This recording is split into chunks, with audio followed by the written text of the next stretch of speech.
Seriously আমি না বুঝতেছি না তুমি এরকম কেন করতেছো। আচ্ছা তুমি আমাকে বলো, বিএসসির জন্য আমার কানাডাতে স্কলারশিপ সহ সব কিছু রেডি ছিল। তুমি বললে এখন গেলে নাকি আমি তোমাকে হারাবো, তোমাকে অন্য কোনো ছেলের সাথে বিয়ে দিয়ে দিবে। ওকে ফাইন, আমি সব কিছু ক্যান্সেল করলাম। তারপর তুমি বললা তোমার বাবা বলছে যে বেকার কোনো ছেলের সাথে বিয়ে দিবে না।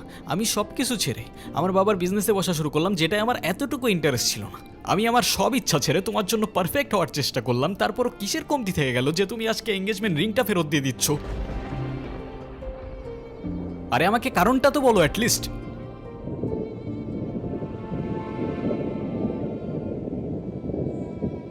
কোনো কারণ নেই। আমার মনে হচ্ছে না আমাদের একসাথে থাকাটা possible. That's it. That's it?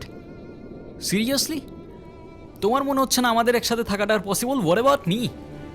আমার কি মনে হচ্ছে সেটার কোনো ভ্যালু নাই? আমার সাইডটা কে দেখবে রুহি? দেখো, এত কথা বাড়ানোর কোনো মানে নেই। অযথা সময় নষ্ট করো না। সময় তো তুমি আমার নষ্ট করছো। এরকমটাই করার হইলে আমার লাইফটা কেন নষ্ট করলা?